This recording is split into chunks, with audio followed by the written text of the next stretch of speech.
শ্রীমদ্ ভগবত গীতা একাদশ অধ্যায়। তো এই একাদশ অধ্যায়ে বিশ্বরূপ দর্শন যোগ, এই অধ্যায়ে ভগবান অর্জুনের অনুরোধে অর্জুনের সামনে নিজের বিশ্বরূপকে তিনি প্রকাশ করেন এবং অর্জুনকে এই বিশ্বরূপ দেখার জন্য তিনি দিব্য চক্ষু প্রদান করেন। শ্রী বলদেব বিদ্যাভূষণ প্রভু অধ্যায়ের শুরুতে তিনি বলছেন, একাদশে বিশ্বরূপম বিলোক্य त्रस्तधि सत्वन् दर्शयित्वा स्वकं रूपम हरिणा हर्षितो अर्जुन। এই একাদশ অধ্যায়ে ভগবান কৃষ্ণের বিশ্বরূপ দেখে অর্জুন অতিশয় সন্ত্রস্ত চিত্তে স্তব করতে আরম্ভ করলে ভগবান শ্রীহরি অর্জুনকে স্বীয় রূপ বা স্বয়ং রূপ দেখিয়ে পরিশেষে আনন্দিত করলেন। পুরো বিষয় এই শ্লোকের মধ্যে আছে। অর্জুন প্রথমে বিশ্বরূপ দেখতে চাইবে, ভগবান বিশ্বরূপ দেখাবে, বিশ্বরূপ দেখে অর্জুন ভয়ে স্তুতি নিবেদন করবে, স্তুতি নিবেদনের পরে অর্জুন বলবে আমি আপনার এই আহ, উম, মনুষ্য রূপ দেখতে চাই। তখন ভগবান অর্জুনকে শেষে চতুর্ভুজ, এরপরে দ্বিভুজ শ্যামসুন্দর রূপ দর্শন করার, এবং তা দেখে অর্জুন আনন্দিত। এটাই হচ্ছে পুরো অধ্যায়। তো দশম অধ্যায়ের সাথে এই অধ্যায়ের সম্পর্কটা বলা হচ্ছে যে ভগবান দশম অধ্যায়ের শেষ দিকে ভগবান বলছেন একাংশেন স্থিত জগৎ। অর্জুন, সমগ্র ব্রহ্মাণ্ড আমি একাংশের দ্বারা ধারণ করে আছি। এখন দশম অধ্যায়ে শ্রীকৃষ্ণের এই কথা শুনে অর্জুন দেখতে চাচ্ছেন যে ভগবান একাংশের দ্বারা কিভাবে সমগ্র বিশ্ব ব্রহ্মাণ্ড ধারণ করে আছে, কিভাবে সমগ্র বিশ্বে তিনি নিজেকে পরিব্যাপ্ত করে রাখেছেন, সেটা অর্জুন দেখতে চাচ্ছে।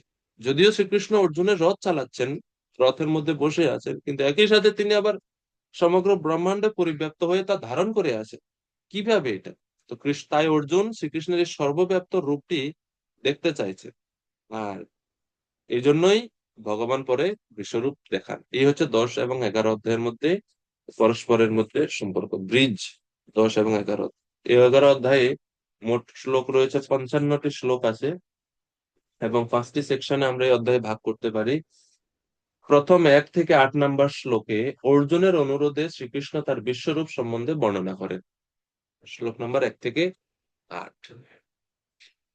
এরপরে শ্লোক নাম্বার 9 থেকে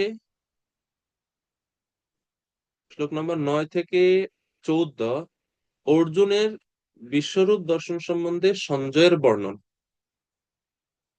15 থেকে 31 বিশ্বরূপ দর্শনের পর অর্জুনের উপলব্ধি কি তা বর্ণনা আছে।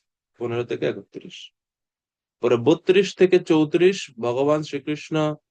তো এই 15 থেকে 31 সেকশনে অর্জুন শেষে জিজ্ঞেস করছে তুমি কে, তোমার উদ্দেশ্য কি। তো এর উত্তরে ভগবান 32 থেকে 34 নং শ্লোকে বললেন, আমি কাল, তুমি নিমিত্ত মাত্র হও, আমার হাতের যন্ত্র হও হে অর্জুন। এরপরে 35 থেকে 46 নম্বর শ্লোকে অর্জুনের প্রার্থনা, অর্জুন প্রার্থনা নিবেদন করছে ভগবান। সেই প্রার্থনার মধ্যে অর্জুন প্রশংসা করেন ভগবানের, প্রণাম নিবেদন করেন, ক্ষমা প্রার্থনা করেন, অনুরোধ করেন যে আপনি সেই চতুর্ভুজ রূপ প্রদর্শন করান, দ্বিভুজ রূপ প্রদর্শন করান।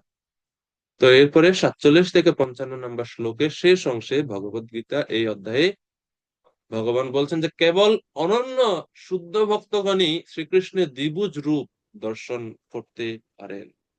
ভক্তে আতু অনন্যয়া শক্য, অনন্য ভক্তির মাধ্যমে কৃষ্ণকে জানা যায়, কৃষ্ণকে দর্শন করা যায়। সেজন্য অধ্যায়ের শেষ দিকে ভগবান বলছেন অর্জুনকে তুমি ভক্তিযোগ অনুশীলন করো অর্জুন, যেটা হচ্ছে সমস্ত যোগের শিরোমণি সদৃশ ভক্তিযোগ। তো প্রথম 1 থেকে 8 নম্বর শ্লোক, এই 1 থেকে 8 নম্বর শ্লোকের এই যে সেকশন, এটাকে আমরা আবার দুই ভাগে ভাগ করতে পারি। 1 থেকে 4 নম্বর শ্লোকে অর্জুনের অনুরোধ, 5 থেকে 8 নম্বর শ্লোকে শ্রীকৃষ্ণের বর্ণনা।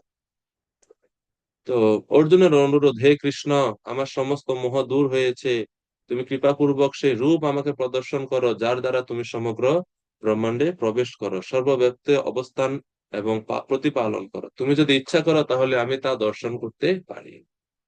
তো অর্জুন বলছেন, অর্জুন বাচ मदनुग्रहाय परमं गुह्यम् अध्यात्मसङ्गीतं यत्त्वया उक्तं वचस्तेन मोहायं विगता मम। অর্জুন বলছেন, মদ অনুগ্রহায়, আমার প্রতি অনুগ্রহ করে আপনি পরমম গুহ্যম অধ্যাত্ম সঙ্গীতম, ধ্যাত্ম তত্ত্ব সম্বন্ধীয় পরম গুহ্য উপদেশ দিয়েছে।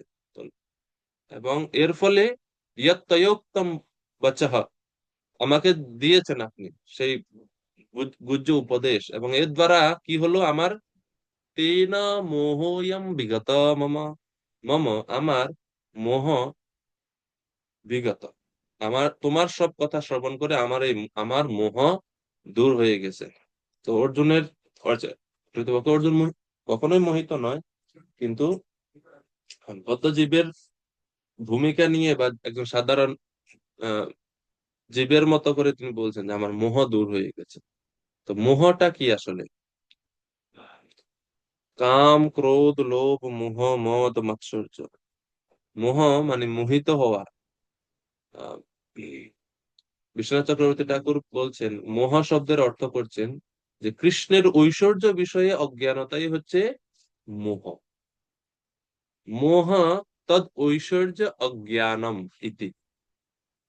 মোহ মানে কি, ভগবানের ঐশ্বর্য সম্বন্ধে জ্ঞান না থাকাটাই হচ্ছে মোহ।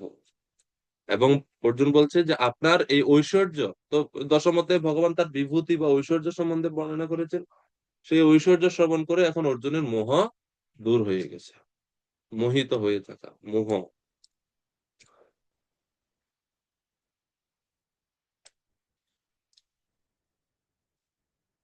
ভগবানের মুখনিসৃত বিবরণ শ্রবণে তার সখা অর্জুন এখন সে আনন্দিত চিত্তে এই কথাগুলো বলছেন। তো এরপরে 2 নম্বর শ্লোকে অর্জুন কৃতজ্ঞতা স্বীকার করছেন। ভবাপ্যয়ো হি ভূতানাম শ্রুতৌ বিস্তারশ ময়া তত্ত্বা কমলপত্রাক্ষ মাহাত্ম্যম अपि च व्ययम्। হে পদ্মপলাশ লোচন, শ্রুতৌ বিস্তরশ মায়া তত্ত্ব, তোমার থেকে আমি শ্রবণ করেছি। কি শ্রবণ করেছি? ভবাপ্যয়ো হি ভূতানাম, সমস্ত জীবের উৎপত্তি ও প্রলয় সম্পর্কে আমি শ্রবণ করেছি। এবং এটা কোত্থেকে আসে? সব কার দ্বারা পরিচালিত হয়? তত্ত্ব, তোমার থেকেই হয়। তো হে কমলপত্রাক্ষ, হে কমলপত্র অক্ষ, কমলপত্র অর্থাৎ কমল দলের ন্যায় যার চোখ, অক্ষ বা যার যার যার চোখ, যার আঁখি, সেই ভগবান, ভগবানের মধুর দ্বিভুজ শ্যাম সুন্দর রূপ, সেই ভগবানকে সম্বোধন করে বলছে হে কমলপত্রাক্ষ। কি হলো এরপরে? মাহাত্ম্যম অপি চ ব্যয়ম, তোমার অব্যয় মাহাত্ম্য আমি উপলব্ধি করতে পেরেছি। অর্থাৎ সর্বভূতের উৎপত্তি ও প্রলয় তোমার থেকে হয়, তোমার কাছ থেকেই আমি তোমার এই অব্যয় মাহাত্ম্য অবগত হলাম। তাহলে প্রথম শ্লোকে বলছে তোমার বিভূতি শ্রবণ করার পর আমার মোহ দূর হয়েছে। 2 নম্বর শ্লোকে বলছে তোমার বিভূতি বা ঐশ্বর্য শ্রবণ করার পর তোমার মহিমা আমি উপলব্ধি করতে পেরেছি। তো এই জন্য আমরা দেখি যে আমরা অনেক, আমরা ভগবানের বিভূতি শুনি, বৃন্দাবন লীলাই শুনি, অথবা ভগবানের সৃষ্টিতত্ত্ব সম্পর্কে শ্রবণ করি, যা কিছু শ্রবণ করি না কেন, শ্রবণের উদ্দেশ্য যে ভগবানের মহিমা উপলব্ধি করতে পারা। যেখানে অর্জুন সেটা করেছেন, ভগবানের মহিমা বা ভগবানের শ্রেষ্ঠত্ব উপলব্ধি করতে পেরেছেন তিনি। এই জন্য যখন আমরা অধ্যয়ন করি, অধ্যয়নের পরে পরে এটাও দেখা উচিত যে এই যে আমি পড়ছি, অধ্যয়ন করছি, গীতা, শ্রীমদ্ ভাগবতম পড়ছি, এর দ্বারাতে ভগবানের পর বিশ্বাসটা দৃঢ় হচ্ছে কিনা। যেমন গত অধ্যায়ে আমরা পড়লাম, 10ম অধ্যায়ে বিভূতি, সর্বত্র ভগবানকে দর্শন, ভগবানকে উপলব্ধি। এখন প্রশ্ন হচ্ছে পড়ার পরে, বোঝার পরে সেটা কি আমি আমার হচ্ছে কিনা। আমি কি অর্জুনের মতন ভগবানকে সর্বত্র জীবনের প্রতি পরিস্থিতিতে, প্রতি পদে পদে ভগবানকে দর্শন করতে, উপলব্ধি করতে পারছি কিনা। জানেন এই জগৎকে বলা হয় পদম পদম ইয়ৎ বিপদম, পদে পদে বিপদ। আর ভগবান শ্রীকৃষ্ণের চরণ কমল হচ্ছে অভয়ম, অভয় চরণ অরবিন্দ। পদে পদে পদে পদে বিপদ সংকুল এই জগতে যদি পদে পদে প্রতি মুহূর্তে আপনি অভয় চরণারবিন্দ ভগবান শ্রীকৃষ্ণের চরণ কমল যদি স্মরণ চিন্তন না করতে পারেন, তাহলে বিপদ থেকে রক্ষার উপায় নেই। কোনো পন্থা নাই, আর দ্বিতীয় কোনো পন্থা নেই। এজন্য ভগবানের মহিমা সম্বন্ধে শ্রবণ করা এবং সেটা উপলব্ধি করা খুবই খুবই গুরুত্বপূর্ণ কাজ। তো সৃষ্টি এবং ধ্বংস, জীবের উৎপত্তি এবং প্রলয় সব ভগবান থেকে হয়ে থাকে, সেটা অর্জুন শুনে ভগবানের মাহাত্ম্য উপলব্ধি করতে পেরেছে। শিল প্রপাত তাৎপর্যে বলছেন যে পূর্বে সপ্তম অধ্যায়ে কৃষ্ণ অর্জুনকে নিশ্চিতভাবে জানিয়েছেন, অহম কৃৎস্নস্য জগতঃ প্রভবঃ প্রলয়স্তথা, আমি সমগ্র জড়জাগতিক প্রকাশের সৃষ্টি ও লয়ের উৎস। তাই আনন্দে উদ্বেলিত হয়ে অর্জুন শ্রীকৃষ্ণকে কমলপত্রাক্ষ বলে সম্বোধন করছেন। পরমেশ্বর ভগবান শ্রীকৃষ্ণের মুখপদ্ম থেকে অর্জুন সেই সম্বন্ধে বিস্তারিত ভাবে শ্রবণ করছেন। অর্জুন আরো জানতে পারেন এই বিশ্ব চরাচরের সবকিছুরই প্রকাশ এবং লয়ের পরম কারণ হওয়া সত্ত্বেও ভগবান সবকিছু থেকে পৃথক, যেটা আমরা নবম অধ্যায়ে দেখেছি। ময়া ততমিদম সর্বম জগৎ অব্যক্ত মূর্তিনা মৎস্থানি সর্বভূতানি না চাহম তেষু অবস্থিত ন চ মৎস্থানি ভূতানি পশ্যে মে যোগমৈশ্বরম ভূতভৃন্না চ ভূতস্থ মমাত্মা ভূত ভাবনা। তো ভগবান কিভাবে সবকিছুর মধ্যে আছে, কোনো কিছু আবার ওনার মধ্যে নাই। তো এই যে অচিন্ত তত্ত্ব সম্বন্ধে নবম অধ্যায়ে আমরা দেখলাম। এরপরে 3 নম্বর শ্লোক এখন অর্জুন বলছে, হে প্রভু, আমি আপনার মাহাত্ম্য উপলব্ধি করেছি, আমার মোহ দূর হয়েছে, এখন আমি আপনার বিশ্বরূপ দেখতে চাই। এবমেতদ্ যথার্থত্বম আত্মানম পরমেশ্বরম দ্রষ্টুমিচ্ছামি তে রূপম ঐশ্বর্যম পুরুষোত্তমাম। সচিপ্রাণ নিমায় সুন্দর প্রভু অনুবাদ।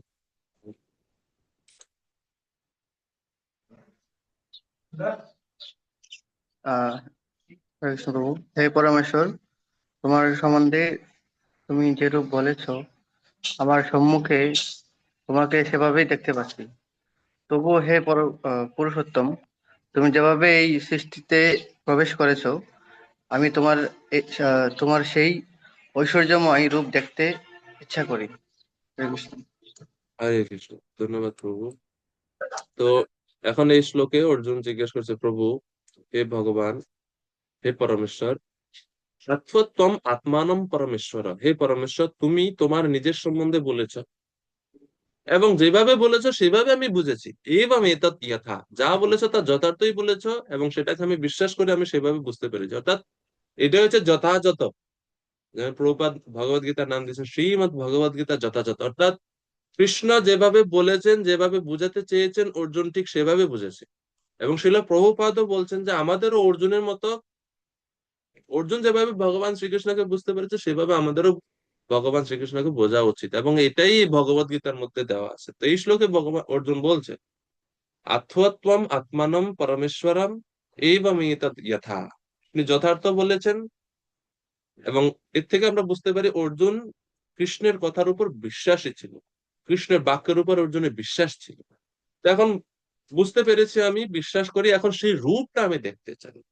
দ্রষ্টুম ইচ্ছামি তে রূপম, আমি তোমার সেই রূপ দেখতে ইচ্ছা করি। কোন রূপটা অর্জুন? ঐশ্বরম পুরুষোত্তম, ঐশ্বর্যময় রূপ। আগে বলে যে কমলাপত্রাক্ষ, কমলাপত্রাক্ষ রূপ হচ্ছে দ্বিভুজ শ্যাম সুন্দর রূপ, আর এখন বলছে ঐশ্বর্যময় রূপ। আমি আপনার সেই রূপটা দেখতে চাই। অর্জুন দেখতে চাচ্ছেন না, অর্জুন আমাদের জন্য এটা প্রমাণ রেখে যেতে চাচ্ছেন। অর্জুন ঠিকই জানেন কৃষ্ণ পরমেশ্বর ভগবান, কিন্তু বদ্ধজীব হয়তো কোনো সময় দাবি করতে পারে আমরা ভগবান, নতুন নতুন নকল ভগবানেরা প্রকটিত হতে পারে।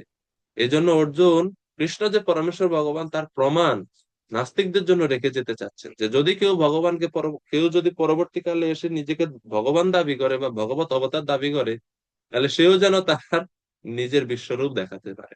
এই জন্য অর্জুন ভগবানকে বলছেন, কৃপা করে আপনার সেই দিব্য ঐশ্বর্যময় রূপ প্রদর্শন করুন। তো অর্জুন ভগবানকে পুরুষোত্তম বলে সম্বোধন করছেন। যেহেতু কৃষ্ণ হচ্ছেন পরম পুরুষোত্তম ভগবান, তাই অর্জুনের অন্তরেও তিনি বিরাজমান। সুতরাং অর্জুনের হৃদয়ের সমস্ত বাসনার কথা তিনি জানতেন, এবং তিনি এটাও জানতেন যে তার বিশ্বরূপ দর্শন করার কোনো বিশেষ বাসনা ছিল না। কারণ তার দ্বিভুজ শ্যামসুন্দর রূপ দর্শন করে অর্জুন পূর্ণমাত্রায় তৃপ্ত ছিলেন। কিন্তু তিনি জানতেন যে অন্যদের হৃদয়ে বিশ্বাস উৎপাদন করার জন্যই অর্জুন তার বিশ্বরূপ দর্শন করতে চাইছিলেন। এই জন্য অর্জুন ভগবানকে পুরুষোত্তম বলছে। তো এই হচ্ছে পুরুষোত্তম শব্দের অর্থ, বা এই হচ্ছে অর্জুনের মনের কথা। শিল প্রভুপাদ তাৎপর্য খুব সুন্দরভাবে ব্যাখ্যা করছে। ভগবানের ভগবত্তার সম্বন্ধে অর্জুনের কোন রকম সন্দেহ ছিল না। তাই তার নিজের মনের সন্দেহ নিরসন করার জন্য তিনি ভগবানের বিশ্বরূপ দর্শন করতে চাননি। কৃষ্ণ আরো জানতেন যে অর্জুন তার বিশ্বরূপ দর্শন করতে চাইছিলেন একটি নীতির প্রতিষ্ঠা করবার জন্য। কি সেই নীতি? পরবর্তীকালে বহু ভণ্ড নিজেদেরকে ভগবানের অবতার বলে প্রতিপন্ন করবার চেষ্টা করবে। সুতরাং মানুষকে সাবধান করতে হবে। তাই অর্জুন শিক্ষা দিয়ে গেলেন, কেউ যদি নিজেকে ভগবান বলে প্রতিপন্ন করতে চায় তাহলে সেই দাবির যথার্থতা সুষ্ঠুভাবে প্রতিপন্ন করবার জন্য তাকে বিশ্বরূপ দেখাতে হবে। তো এই জন্য অর্জুন ভগবানের কাছে প্রার্থনা করছেন, কৃপা করে আপনার সেই বিশ্বরূপ দেখাতে চাই।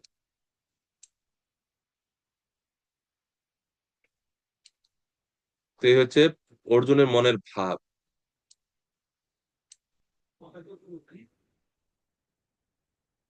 বিশ্বনাথ চক্রবর্তী ঠাকুর আরেকটা কারণ বলছেন কেন অর্জুন দেখতে চাচ্ছেন সেই রূপ। তিনি বলছেন, যদিও ভগবানের ঐশ্বর্য ও মাহাত্ম্য বিষয়ে অর্জুনের কোনো অবিশ্বাস নেই, কিন্তু তাহলেও নিজেকে কৃতার্থ করবার বাসনায় সেই ঐশ্বর্য রূপ তার নিজের চক্ষুর দ্বারা অর্জুন দেখতে ইচ্ছা করছে। কৃতার্থ মানে কি? মানে আহ, একবার আমি যদি ভগবানের সেই ঐশ্বর্যময় রূপ নিজ চোখে দেখতে পারি, আমার জীবন সার্থক হবে। এই বাসনা অর্জুন দেখতে চাচ্ছে। তো এই দুইটা হচ্ছে কারণ।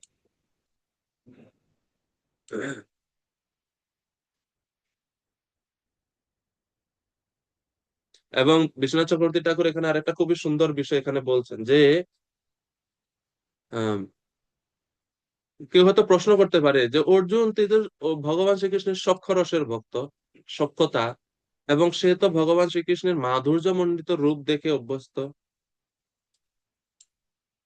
অর্জুন সর্বদা শ্রীকৃষ্ণের মাধুর্যময় বিগ্রহ দেখতেই পছন্দ করেন, সখ্য ভাব দর্শন করতে পারেন। কিন্তু এখন সখ্য ভাবে কৃষ্ণ ও কৃষ্ণের সাথে ভাব বিনিময় করে মাধুর্যময় বিগ্রহ দেখেও তারপরেও কেন অর্জুনের মনে এই ঐশ্বর্য আত্মক বা ঐশ্বর্যময় বা এই বিশ্বরূপ দর্শনের ইচ্ছা হলো? এর মানে কি সেই মাধুর্য রূপের থেকেও ঐশ্বর্যমণ্ডিত রূপ শ্রেষ্ঠ? এটা বোঝায় যে এর কারণে কি অর্জুনের মনের এই ইচ্ছা হলো? তো তার উত্তরে বিশ্বনাথ চক্রবর্তী ঠাকুর বলছেন যে মধুর রস আস্বাদনকারী ব্যক্তিরও যেমন কখনো কখনো কটু রস সেবনের আকাঙ্ক্ষা জন্মে, সেই রূপ প্রতিনিয়ত ভগবানের মাধুর্য অনুভবকারী অর্জুনেরও তার ঐশ্বর্য সূচক বিশ্বরূপ দর্শনের অভিলাষ জেগেছে। বুঝতে পারছেন আশা করি আপনারা যে অর্জুন তো মধুর রসের মানে ভগবানের মাধুর্য মণ্ডিত শ্যামসুন্দর রূপ, দ্বিভুজ শ্যামসুন্দর রূপ দেখতে দেখতে দেখতে ইচ্ছা করে সব সময়, বা সেই রূপের প্রতি আসক্ত। তাহলে সে এখন কেন এই ঐশ্বর্যমণ্ডিত রূপ দেখতে চাচ্ছে? এর কারণ হচ্ছে যে সবসময় মিষ্টি খাইতে খাইতে ভালো লাগেনি, মাঝে মাঝে টক খাইতে মন চায় না। এই জন্য অর্জুন একটু ঐশ্বর্যর ও একটু দেখতে চাচ্ছে। খুব সুন্দরভাবে এটা বলদেব বিদ্যাভূষণ প্রভু উনি বলছেন, খুব সুন্দর।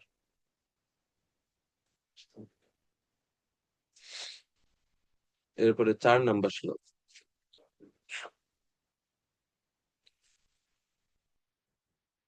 এখন অর্জুন আবার একই সাথে এখানে ভক্তোচিত বিনয় প্রদর্শন করছেন যে প্রভু, আপনি এটা ধৃষ্টতা মনে করবেন না যে আমি দাবি করতেছি আমাকে দেখাতে হবে। যদি আপনি মনে করেন যে আমি যোগ্য, তাহলে আপনি দেখান। মানে বিশ্বরূপ দেখানোর স্বাধীনতা বা আমার এটা বাসনা, কিন্তু দেখাবেন কি দেখাবেন না সেটা সম্পূর্ণরূপে আপনার স্বাধীনতার উপর নির্ভর করে। আমি মানে দাবি করতে ডিমান্ড করতেছি না যে দেখাতেই হবে, নাইলে না, এরকম না। আপনি যদি মনে করেন তো এইভাবে ভগবানের ইচ্ছাটাকেই নিজেকে নিজে তিনি গ্রহণ করতেন, এই ভাব এখানে 4 নম্বর শ্লোক আমরা দেখতে পাচ্ছি। শ্লোক নম্বর 4, मन्यसे यदि तत्शक्यं मया द्रष्टुमिति प्रभो योगेश्वर ततः मे त्वं दर्शयात्मानमव्ययम्।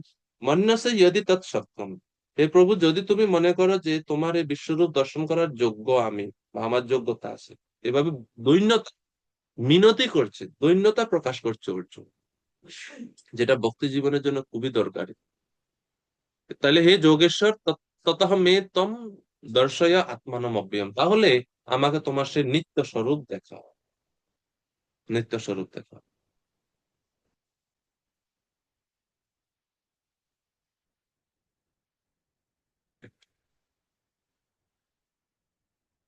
এজন্য বলা হয় যে এই দৈন্যতা ভগবানের হৃদয়কে বিগলিত করে, ভক্তের দৈন্যতা, ভক্তের বিনয় ভগবানকে বাধ্য করে ভক্তকে কৃপা করতে। এই জন্য আমাদের এই দৈন্যতা দরকার। হুম। চৈতন্য মহাপ্রভু তিনি শিক্ষা দিলেন যে তৃণাদপি শুনিচেন তরোরপি সহিষ্ণুনা। কিন্তু সেই চৈতন্য মহাপ্রভুর সামনে যখন রূপা এবং সনাতন গোস্বামী তারা দৈন্যতা ভাব নিয়ে মহাপ্রভুর সামনে গেলেন, মহাপ্রভু কৃপা অভিলাষ করছেন, তখন সেই চৈতন্য মহাপ্রভু ভগবান তিনি বলছেন সনাতন গোস্বামী যে তোমরা দৈন্য ছাড়াও, তোমাদের দৈন্য দেখে আমার হৃদয় বিদারিত হচ্ছে। তোমরা অত দৈন্যতা দেখাচ্ছে, তা দেখে চৈতন্য মহাপ্রভুর হৃদয় বিগলিত হচ্ছে। তিনি মানে মহাপ্রভু এটা সহ্য করতে পারছেন না যে অত দৈন্য কিভাবে একজন জীব দেখাতে পারে। তো এই কারণে দৈন্যতা বা বিনয় থাকা উচিত। বিনয় কৃপার পাত্র হয়ে থাকে। বিনয়ী মানুষ বা যার বিনয় আছে তিনি কৃপার পাত্র, তিনি কৃপাকে ধারণ করে রাখতে পারে। আর যা অহংকারী তার কৃপা ধারণ করতে পারেন না। ভগবানের কৃপা, বৈষ্ণবদের কৃপা, নাম হরিনামের কৃপা, সেই কৃপাকে ধারণ করার পাত্রই হচ্ছে বিনয় আর দৈন্যতা, দৈন্য ভাব। তো এখন বিশ্বরূপ সম্বন্ধে এখন ভগবান শ্রীকৃষ্ণ 5 থেকে 8 নম্বর শ্লোকে নিজের বিশ্বরূপের কথা, বিশ্বরূপের কথা ভগবান বলছেন 5 থেকে 8 নম্বর শ্লোকে। প্রথমে আমি অর্জুনকে নিজ অংশ পুরুষ সূক্তে উক্ত রূপটি দেখাবো, যা হচ্ছে প্রকৃতির অন্তর্যামী মহাবিষ্ণু। পরে প্রয়োজনীয় যোগ্যতা অনুযায়ী সেই নিজ অংশেরই কাল রূপ দেখাবো। মনে মনে এরকম বিচার করে ভগবান অর্জুনকে বললেন, অর্জুন সাবধান হও, অর্থাৎ আমি তোমাকে বিশ্বরূপ দেখাবো। এখন বিশ্বরূপ দেখাবার প্রস্তুতি। তো ভগবান শ্রীকৃষ্ণ মনে মনে ভাবছেন যে প্রথমে আমি পুরুষ সূক্তে বর্ণিত, তো বেদে পুরুষ সূক্ত রয়েছে যেখানে ভগবান বিষ্ণুর স্তুতি করা হচ্ছে, পুরুষোক্ত মন্ত্র, বিখ্যাত বৈদিক মন্ত্র, সহস্রশীর্ষা পুরুষः সহস্রাক্ষ সহস্রপাত স ভূমিম বিশ্বতো বৃত্তাৎ অত্যতিষ্ঠৎ দশাঙ্গুলম। এরকম করে আরো আছে অনেক। অভিষেকের সময় বা অর্জনের সময় এই পুরুষোক্ত মন্ত্র উচ্চারণ করে যজ্ঞের সময়। তো সেই পুরুষ সূক্তে বর্ণিত ভগবানের সে বিরাট পুরুষের রূপ তিনি প্রথমে বলবেন, এরপরে কাল রূপ দেখাবেন, এরকম মনে মনে ভেবে ভগবান বলছেন শ্রী ভগবান বাচ পশ্য মে পার্থ রূপানি শত শত সহস্রশঃ নানাবিধানি দিব্যানি নানা বর্ণাকৃতা আকৃতিনি চ। পশ্য মে পার্থ, হে পার্থ, হে অর্জুন, দর্শন করো। নানা বর্ণাকৃতানি চ, নানা বর্ণ নানা আকৃতি বিশিষ্ট রূপানি শত শত সহস্রশঃ, শত শত এবং সহস্র সহস্র আমার বিভিন্ন দিব্য রূপ সমূহ দর্শন করে। অর্থাৎ দশম অধ্যায়ে বর্ণিত ভগবান শ্রীকৃষ্ণের সেই যে ঐশ্বর্য গুলো ভগবান বললেন, সেই ঐশ্বর্যাত্মক রূপ ভগবান অর্জুনকে দেখতে বলছেন। তো শিল প্রভুপাদ বলছেন ভগবানের এই রূপ যদিও দিব্য, তবুও তার প্রকাশ হয় এই জড়জগতের প্রেক্ষিতে, এবং তাই তা এই জড়জগতের কালের উপর নির্ভরশীল এই বিশ্বরূপ। জড়া প্রকৃতি যেমন প্রকট হয় এবং অপ্রকট হয়, তেমনি কৃষ্ণের এই বিশ্বরূপেরও প্রকট হয় এবং অপ্রকট হয়। শ্রীকৃষ্ণের অন্যান্য প্রকাশের মতো এই রূপ পরা প্রকৃতিতে নিত্য বিরাজমান নয়। ভগবানের ভক্তরা বিশ্বরূপ দর্শনে উৎসাহী নন। কিন্তু অর্জুন যেহেতু কৃষ্ণকে এই রূপে দেখতে চেয়েছিলেন, তাই শ্রীকৃষ্ণ সেই রূপে নিজেকে প্রকাশিত করেন। সাধারণ মানুষের পক্ষেও এই বিশ্বরূপ দর্শন করানো সম্ভব নয়। এরপরে 6 নম্বর শ্লোক, হে ভারত, দ্বাদশ আদিত্য, অষ্টবসু, একাদশ রুদ্র, অশ্বিনী কুমারদ্বয়, 49 মরুত এবং অনেক অদৃষ্ট পূর্ব আশ্চর্য রূপ দেখো। অর্থাৎ এই যে বিভূতি গুলো আমরা দেখলাম পূর্বের অধ্যায়ে, সেই সব এই বিরাট রূপের মধ্যে সন্নিবেশিত আছে। সব একসাথে সেই বিশ্বরূপে দেখা যাচ্ছে, সবকিছুই আছে। তো 7 নম্বর শ্লোকে বলছে, ইহ একাস্তম জগৎ কৃৎস্নম পশ্চাদ্য সচরাচরম মম দেহে গুড়াকেশা ইয়চ্চন্যাৎ দ্রষ্টুমিচ্ছসি। হে অর্জুন, আমার এই বিরাট শরীরে একত্রে অবস্থিত সমগ্র স্থাবর জঙ্গমাত্মক বিশ্ব এবং অন্য যা কিছু দেখতে ইচ্ছা করো তা এক্ষণে দর্শন করো। অর্থাৎ আমার এই বিশ্বরূপে যা কিছু স্থাবর এবং জঙ্গম,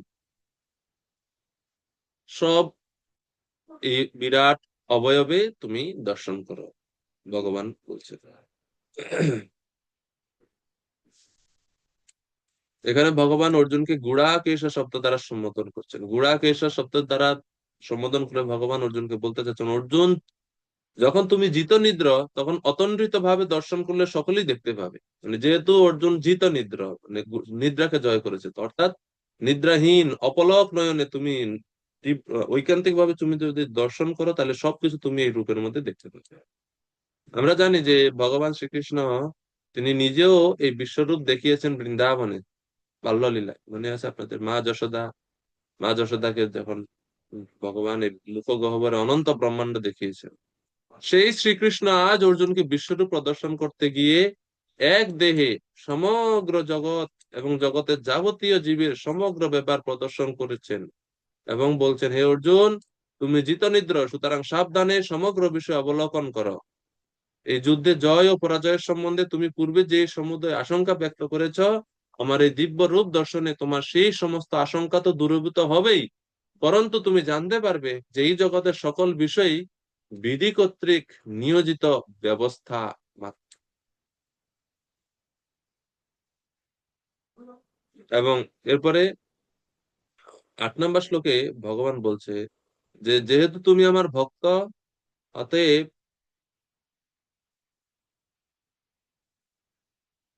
তুমি বিশ্বরূপ দর্শন করার যোগ্য। কিন্তু এই স্থূল চক্ষুর দ্বারা বিশ্বরূপ দর্শন সম্ভব নয়। এজন্য অর্জুনকে দিব্য চক্ষু প্রদান করার জন্য ভগবান বলছে, দিব্য চক্ষু।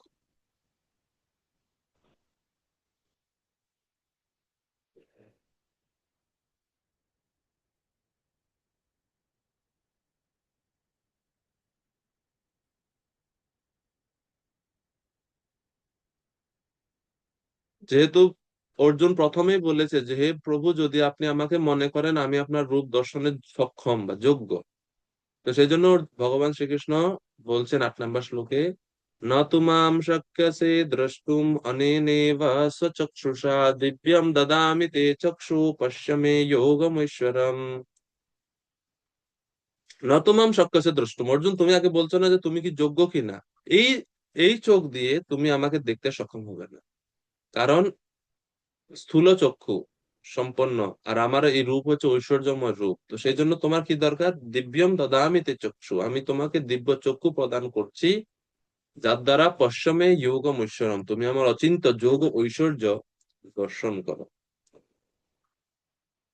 পশ্চিমে যোগম ঐশ্বরম।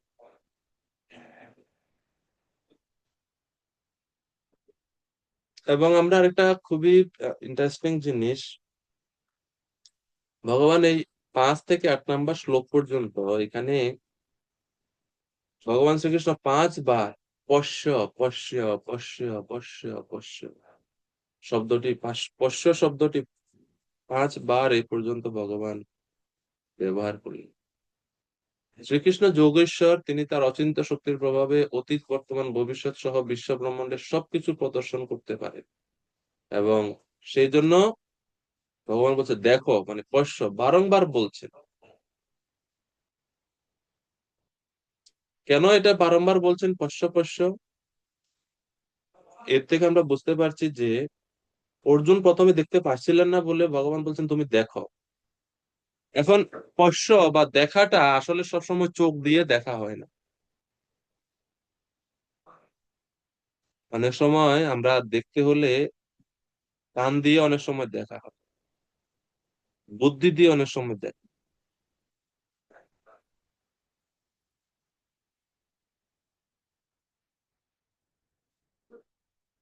আর আরেকটা জিনিস, নবম অধ্যায়ের 5 নম্বর শ্লোকে যদি আপনারা একটু যান, শ্লোক অধ্যায় 9, শ্লোক নাম্বার 5, একটু সবাই খোলেন ওটা, নবম অধ্যায়ের 5 নম্বর শ্লোক।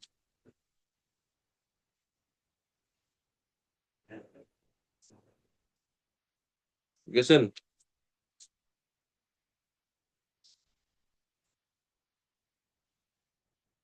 এই নবম অধ্যায়ের 5 নম্বর শ্লোকে ভগবান যে শ্লোকটা আছে, শ্লোকের মধ্যেও কিন্তু ভগবান বলছেন পশ্চিমে যোগমৈশ্বরম। পাইছেন আপনারা? পশ্চিমে যোগমৈশ্বরম 5 নম্বর শ্লোক। আর এই শ্লোকের মধ্যেও ভগবান বলছেন পশ্চিমে যোগমৈশ্বরম। দুইটা শ্লোকে পশ্চিমে যোগমৈশ্বরম আছে, একই শব্দ, মানে একই বাক্যাংশ না। 9-এর 5-এও আছে, আর 11-এর 8-এও আছে পশ্চিমে যোগমৈশ্বরম। পশ্চ, এই কথাটা দুইটা অর্থ হয়। এক, বুদ্ধির দ্বারা বা বিবেকের সাহায্যে দেখা, আর দুই, চক্ষুর সাহায্যে দেখা। তো 9-5-এ যখন ভগবান বলছেন পশ্চিমে যোগমৈশ্বরম, সেটা ভগবান বলছেন বুদ্ধির সাহায্যে বা বিবেকের সাহায্যে বা জ্ঞানের সাহায্যে দেখার কথা, ভগবানের ঐশ্বর্যকে দেখা কথা। আর এখন এই 11-8-এ ভগবান যখন বলছেন পশ্চিমে যোগমৈশ্বরম, সেটা ভগবান বলছেন চক্ষুর দ্বারা দেখার কথা, চোখ দিয়ে দেখার কথা।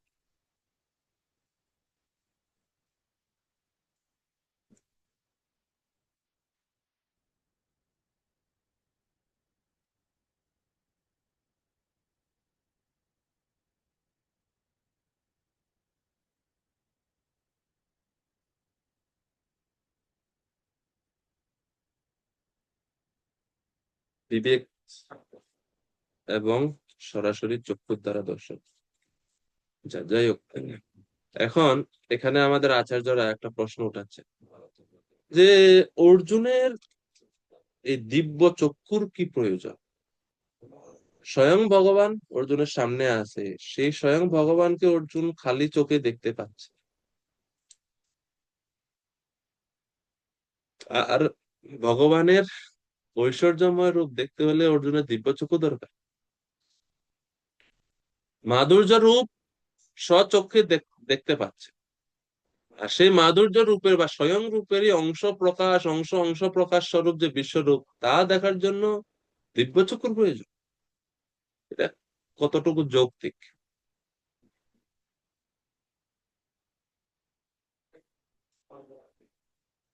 কি কি মনে হয় আপনাদের, কি হতে পারে, কেন এরকম?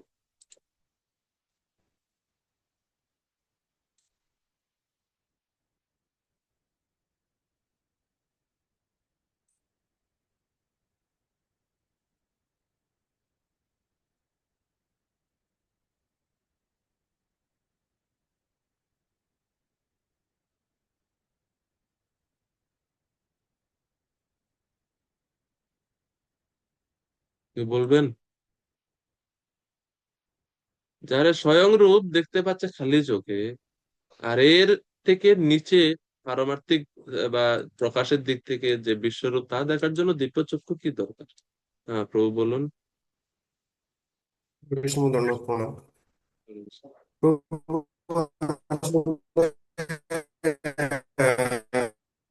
অর্জুন যেহেতু সক্ষরূপে আছে এবং মানে ভগবানের মাধুর্য রস দেখতে অভ্যস্ত তিনি, এবং তারা ভগবানকে এতটাই ভালোবাসেন যে তারা ভগবানকে পুরোপুরি প্রথমে ভগবান ভাবে মানতে চান না, তাদের প্রচন্ড ভালোবাসার কারণে যে উনি যে ষড়ৈশ্বর্যপূর্ণ ভগবান সেটা ওনারা মানতে চান না। তো সেই হিসেবে তাই ভগবান তাদের কাছ থেকে তাদের এই বিশ্বরূপটাকে লুকিয়ে রাখেন। এবং যেহেতু অর্জুন এখনো জড় অবস্থায় আছে, অর্জুনের যেহেতু পুরোপুরি ভাবে এখনো জৈব অবস্থা, মানে তার লোকে তিনি নেই, তিনি তার আত্মবিস্মৃত হয়েছেন, কারণ অর্জুন যেহেতু জীব তত্ত্ব, তাই অর্জুন জীব হওয়ার কারণেই, বদ্ধ জীব হওয়ার কারণেই তার পুরো ইয়েটা স্মৃতিগুলো আত্মবিস্মৃত হয়েছেন, যেটা ভগবান আগেও বলেছে। তো সেই কারণেই অর্জুন এখন ভগবানের এই রূপ দেখতে অসমর্থ হয়েছে, কারণ সেটা খালি চোখে দেখা সম্ভব নয়। সেই জন্য প্রথম দিকের ভগবান কি তাকে দিব্যচক্ষু প্রভু দিয়েছে। প্রথম দিকের কথাগুলো আমরা বুঝতে পারিনি, একটু বলুন, কারণ নেটের একটু সমস্যা ছিল। হ্যাঁ, একটু আরেকবার বলবেন কিভাবে করে। আমি প্রথম প্রথম যে বললাম যে ভগবান যেমন তার গোপবন্ধু এবং গোপীদের তাদেরকেও কিন্তু কখনো দেখাননি তার ওই বিশ্বরূপ দর্শন যোগ, কারণ তারা ভগবানের সঙ্গে, তারা সাথে ভগবানের খেলার সাথে ভগবানের বন্ধু সব, ঠিক যেমন অর্জুনের সখ্য রূপে আছেন। তো সেইখানে তারা ভগবানকে যদি মনে করেন যে তিনি সেই বিশ্বরূপযুক্ত ভগবান, তখন ভগবানের প্রতি তাদের সখ্য ভাব সেইটা তারা হারিয়ে ফেলবে। হুম, এবং ভগবানকে তারা সবসময় পূজা করতে, সেই জন্য ভগবান তাদের কাছে এই জিনিসটাকে লুকিয়ে রেখেছিলেন।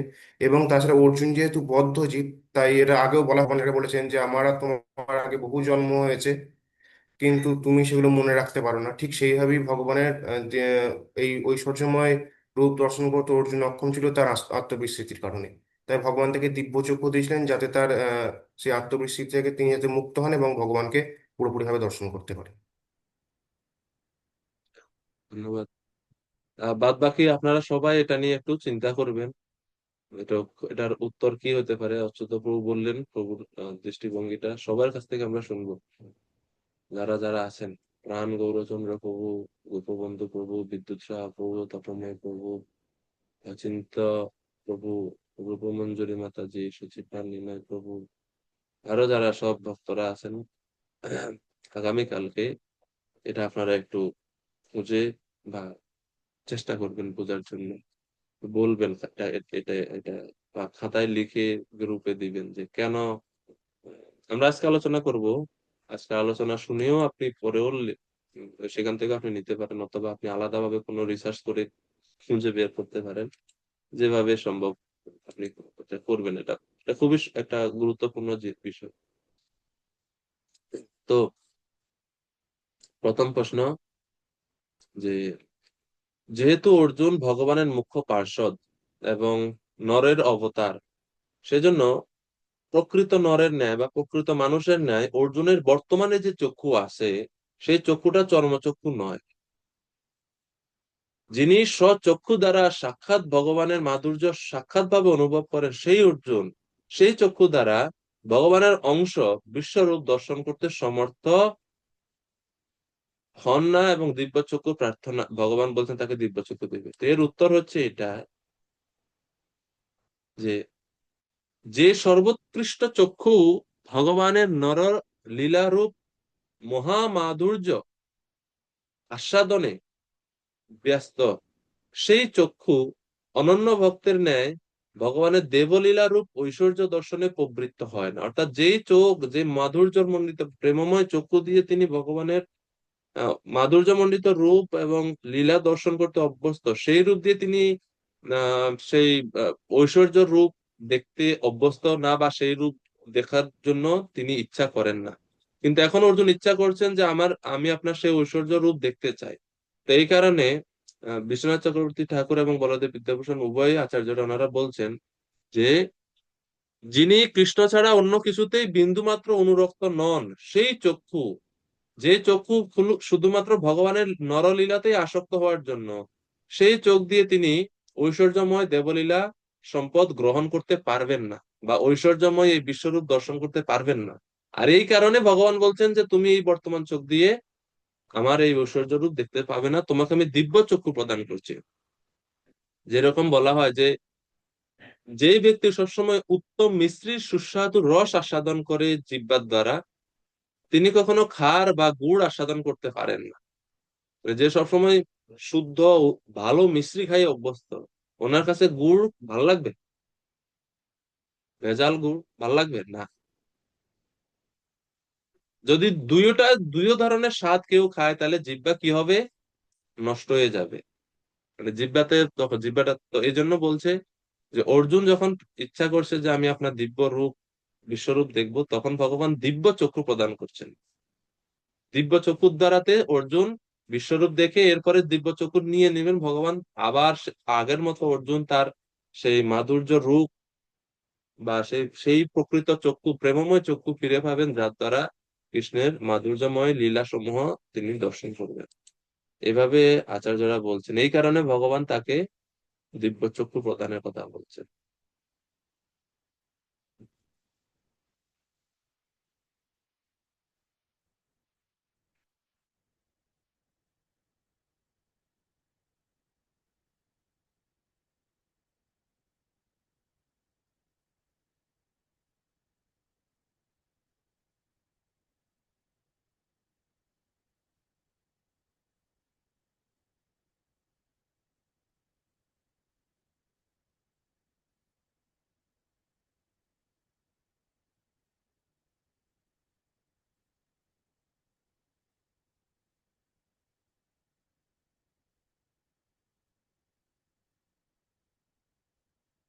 তো জগৎগুরু শিল প্রভুপাদ তিনি তাৎপর্যে বলছেন, প্রভুপাদ, যে কৃষ্ণের দ্বিভু শ্যামসুন্দর রূপ ছাড়া আর অন্য কোন রূপ ভগবানের শুদ্ধ ভক্ত দর্শন করতে চান। ভগবানের কৃপার প্রভাবে তার বিশ্বরূপ দর্শন করতে হয় এবং ভক্ত তার মনের দ্বারা দর্শন করেন না, করেন দিব্য দৃষ্টির মাধ্যমে। ভগবানের বিশ্বরূপ দর্শন করার জন্য অর্জুনকে তার মনোবৃত্তি পরিবর্তন করার কথা বলা হয়নি, তার দৃষ্টির পরিবর্তনের কথা বলা হয়েছে। কৃষ্ণের বিশ্বরূপ তেমন গুরুত্বপূর্ণ নয়, সেই কথা পরবর্তী শ্লোকে স্পষ্টভাবে বর্ণনা করা হবে। তবুও অর্জুন যেহেতু তা তা দেখতে চেয়েছিলেন, তাই ভগবান সেই রূপ দর্শনের জন্য যে দিব্য চক্ষুর প্রয়োজন তা তাকে দান করেছিলেন।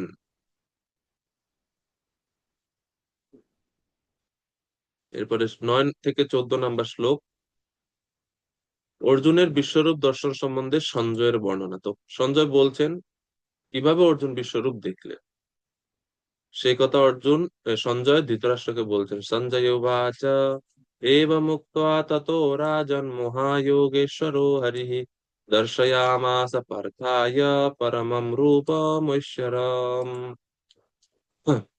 তপন পাত্র প্রভু অনুবাদ করুন কৃপা করে। কৃষ্ণ প্রভু দণ্ডবত প্রণাম। সঞ্জয় বললেন, হে রাজন, এভাবে বলার পর মহান যজ্ঞেশ্বর ভগবান শ্রীকৃষ্ণ অর্জুনকে তার বিশ্বরূপ দেখালেন। হরে কৃষ্ণ। তো ভগবান অর্জুনকে তার বিশ্বরূপ দেখালেন, মহান যোগেশ্বর ভগবান শ্রীকৃষ্ণ অর্জুনকে বিশ্বরূপ দর্শন করালেন।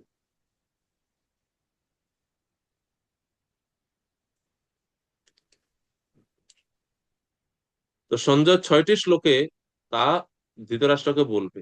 ধৃতরাষ্ট্র হচ্ছে অন্ধরাজ, অন্ধরাজ ধৃতরাষ্ট্রকে ব্যক্ত করছে। ভগবান শ্রীহরিকে এখানে বলছে মহাযোগেশ্বর।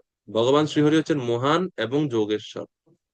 বিশ্বরূপ দর্শনের জন্য অর্জুনকে প্রথমে দিব্যচক্ষু প্রদান করা হয়েছিল। সুতরাং অর্জুন যে ভগবানের অত্যন্ত কৃপাভাজন তা আমরা এখান থেকে বুঝতে পারছি। এবং অর্জুনের পক্ষে যুদ্ধ জয় তো সামান্য কথা, ও জাগতিক এবং পারমার্থিক যাবতীয় কল্যাণ তাকে আশ্রয় করে থাকবে, কেননা সে ভগবান শ্রীকৃষ্ণের কৃপা লাভ করেছে।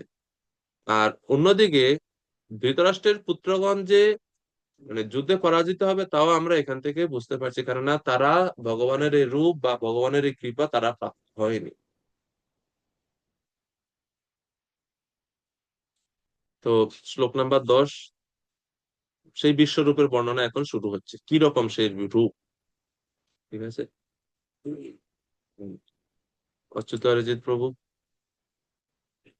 হরে 10, কৃষ্ণ, 11। অনুবাদ। অর্জুন সেই বিশ্বরূপে অনেক মুখ, অনেক নেত্র ও অনেক অদ্ভুত দর্শনীয় বস্তু দেখলেন। সেই রূপ অসংখ্য দিব্য অলঙ্কারে সজ্জিত ছিল এবং অনেক উদ্যত ও দিব্য অস্ত্র ধারণ করেছিল। সেই বিশ্বরূপ দিব্য মালা ও দিব্য বস্ত্রে ভূষিত ছিল এবং তার শরীর দিব্য গন্ধ দ্বারা অনুলিপ্ত হচ্ছিল। সবই ছিল অত্যন্ত আশ্চর্যজনক, জ্যোতির্ময়, অনন্ত ও সর্বব্যাপী। হরে কৃষ্ণ।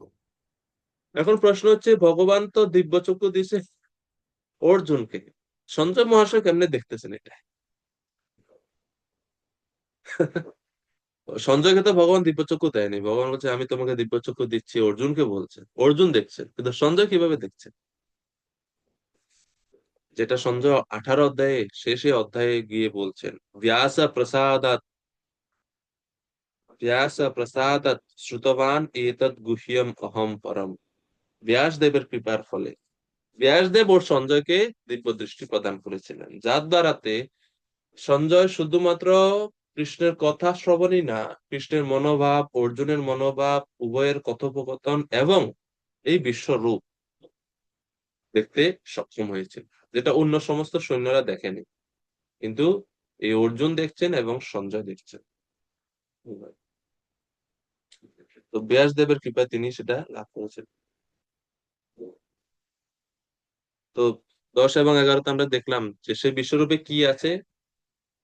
সেই বিশ্বরূপে অনেক মুখ, অনেক নেত্র, অনেক অদ্ভুত দর্শন, মানে অদ্ভুত দর্শনীয় বস্তু সমূহ সেই রূপের মধ্যে আছে।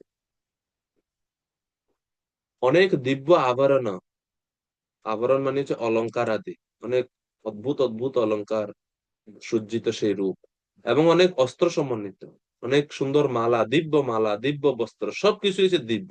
আর দেখেন এই দুইটি শ্লোকে দিব্য শব্দটি 4 বার ব্যবহৃত হয়েছিল। 4 বার, দিব্যমালা, দিব্যগন্ধ, দিব্য, দিব্য, দিব্য, বারবার দিব্য শব্দের প্রয়োগ হয়েছে।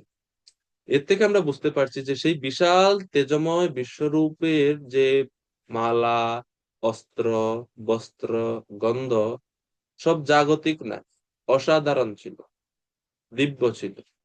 বিশ্বরূপ ছিল অত্যন্ত বিস্ময়কর, অত্যন্ত দ্যুতিময়, অসীম এবং সর্বব্যাপী। এর থেকে আমরা এটা বুঝতে পারছি। এরপরে 12 নম্বর শ্লোক, আরো বিশ্বরূপের বর্ণনা। গোপবন্ধু প্রভু 12 নম্বর শ্লোকের অনুবাদ করুন কৃপা করে।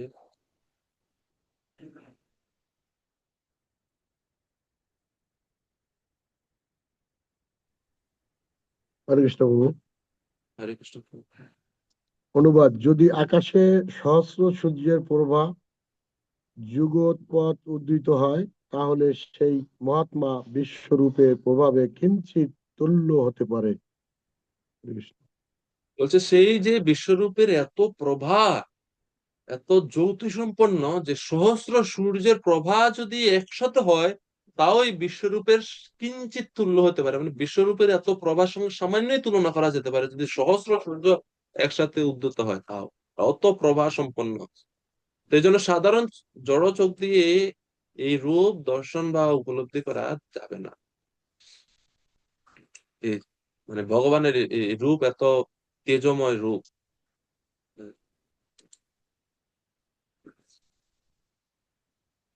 এই জন্য বলছে ভগবান সেই সময় যে দীপ্তি প্রকাশ করেছিলেন তা ছিল অতুলনীয়। যদি আকাশের যুগপৎ, যুগপৎ মানে একসাথে যদি সহস্র সূর্যের উদয় হয়, তাহলে সেই জ্যোতি, সেই সহস্র সূর্যের জ্যোতি বিশ্বরূপ ভগবান শ্রীহরির কান্তির একটারও তুল্য হবে না।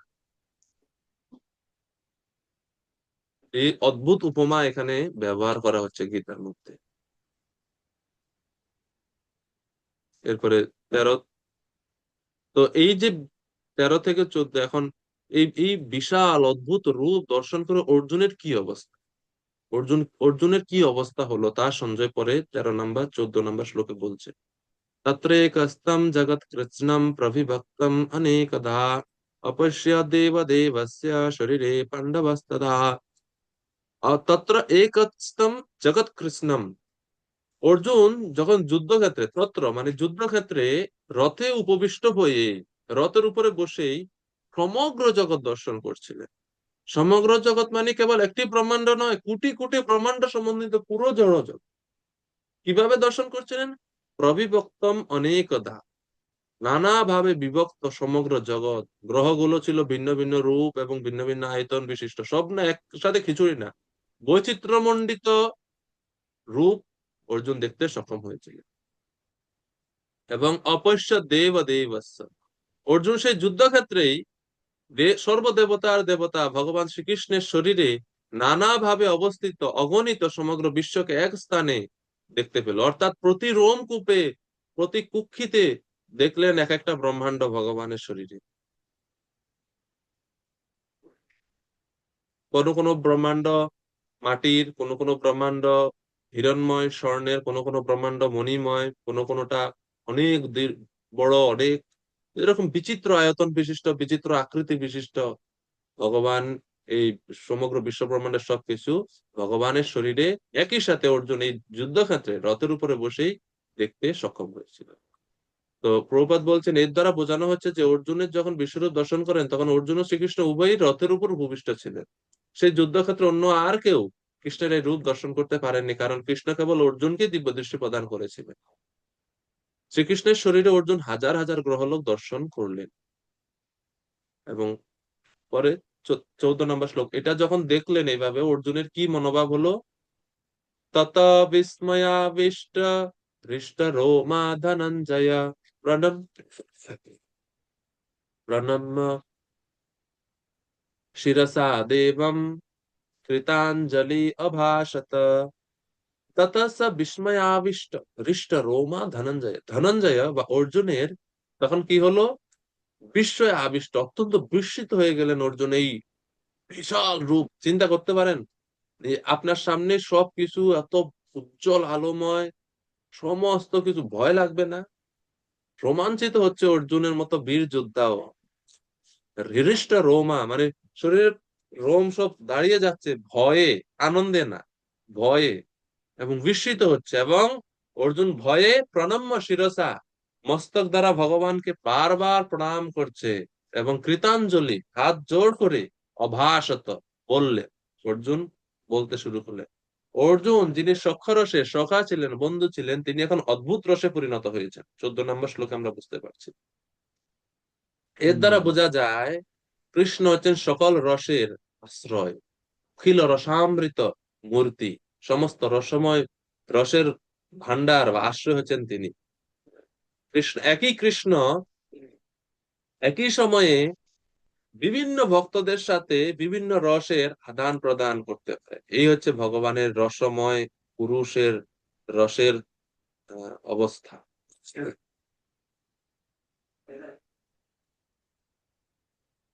যেটা আমরা এখানে দেখতে পাচ্ছি।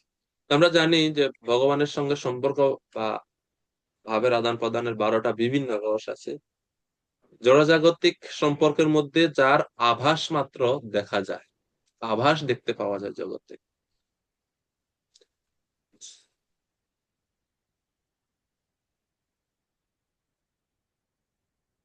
তো 12টা রস কি? ভক্তি রসামৃত সিন্ধু গ্রন্থে শিল রূপ গোস্বামী বলছেন যে 12টার মধ্যে 5টা হচ্ছে মুখ্য এবং 7টা হচ্ছে গৌণ রস। শান্ত, দাস্য, সখ্য, বাৎসল্য, মধুর বা শৃঙ্গার রস হচ্ছে 5টি মুখ্য রস। আর 7টি গৌণ রস হচ্ছে হাস্য, করুণ, বীর, অদ্ভুত, রৌদ্র, বীভৎস এবং ভয়ানক। তো এই হচ্ছে মোট 12 প্রকার রস। অর্জুন ধীর, স্থির ও শান্ত স্বভাবের হওয়া সত্ত্বেও অদ্ভুত রসের প্রভাবে তিনি আত্মহারা হয়ে যান, শিহরিত হন, কৃতাঞ্জলি পুটে ভগবানকে বারবার প্রণাম করতে থাকেন, প্রণাম করতে থাকেন। এই জন্য ওখানে এই শ্লোকে অর্জুনকে ধনঞ্জয় শব্দ দ্বারা সম্বোধন করা হচ্ছে। ধনঞ্জয়, ধনঞ্জয় কেন? ধনঞ্জয়েতি ধীরোপি বিস্ময়েন আবিষ্ট হৃষ্ট রোমা পুলকিত। অর্থাৎ ধনঞ্জয় বলা হচ্ছে কারণ ধীর স্থির হওয়া সত্ত্বেও বিস্ময়ান্বিত হয়ে পড়লেন, রোমাঞ্চিত হয়ে পড়লেন। এই হচ্ছে ধনঞ্জয় শব্দের শব্দ ব্যবহারের কারণ।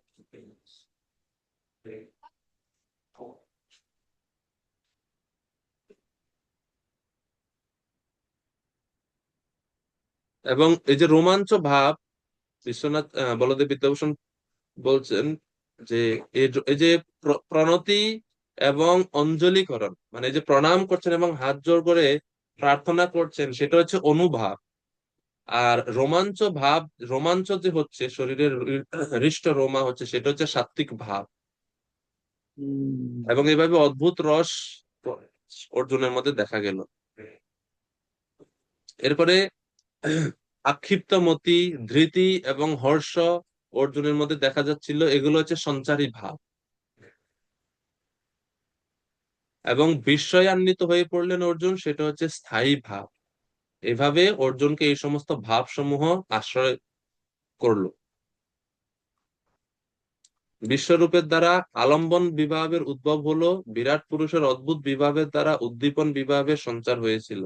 এভাবে অর্জুন অদ্ভুত রসে পরিণত হলো। এখন অদ্ভুত রস সম্বন্ধে ভক্তি রসামৃত সিন্ধু গ্রন্থে বলা আছে, আত্মচিতৈর বিবাদ, আত্মচিতই ভি বা ভি সরি আত্মচিতৈর বিভবাদ্যম সাধ্যত্যম ভক্ত চেতসি সা বিস্ময় রতির রতির নিত্বাৎ অদ্ভুত ভক্তি রসো ভবে। অর্থাৎ আত্ম উচিত বিভাব আদির সম্মিলনে বিস্ময়রতি যদি ভক্ত চিত্তে সাধ্যত্ব হয়, তাহলে তাকে অদ্ভুত ভক্তিরস বলা হয়। এর বিস্তারিত আর আমি জানি না। ভক্তি রসামৃত সিন্ধু গ্রন্থ পড়ে আপনারা বাকিটা বুঝবেন। অদ্ভুত রস, অদ্ভুত রসের ব্যাখ্যা আছে, এটা হচ্ছে ভক্তি রসামৃত সিন্ধু গ্রন্থে 4.2.1 নম্বর শ্লোকে।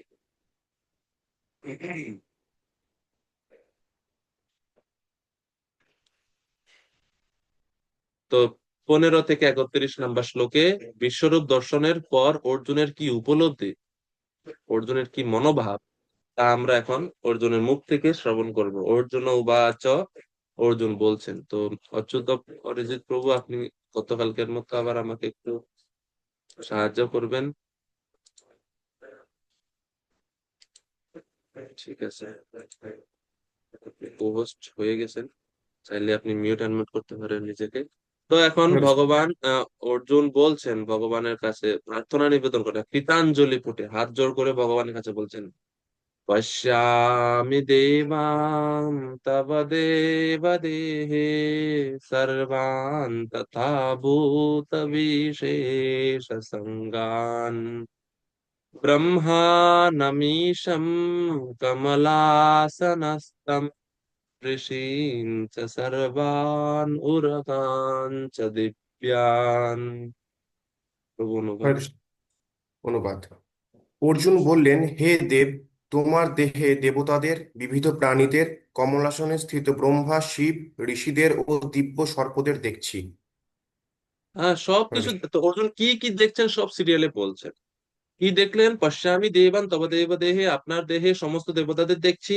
আর কি দেখছি? সমস্ত প্রাণীদের দেখছি। আর কি দেখছি? ব্রহ্মানম, ব্রহ্মাকে দেখছি যিনি কমলাসনে স্থিত। ঈশম, শিবকে দর্শন করছি। আর কি? ঋষিঞ্চ সর্বান, সমস্ত ঋষিদেরকে দেখছি আপনার এই রূপের মধ্যে। আর কি? উরগাঞ্চ দিব্যান, দিব্য সর্পদেরকে দেখছি। উরগ মানে সর্প, সর্পদেরকে দেখছি। তো যেরকম ভগবান পূর্বে বলেছেন না, 11:7 শ্লোকে, একাদশ অধ্যায়ের 7 শ্লোকে ভগবান বলেছেন যে আমার এই বিরাট শরীরে একত্রে অবস্থিত সমগ্র স্থাবর জঙ্গমাত্মক বিশ্ব দেখো। সেটাই এখন অর্জুন দেখতে পাচ্ছে, অর্জুন দেখছেন।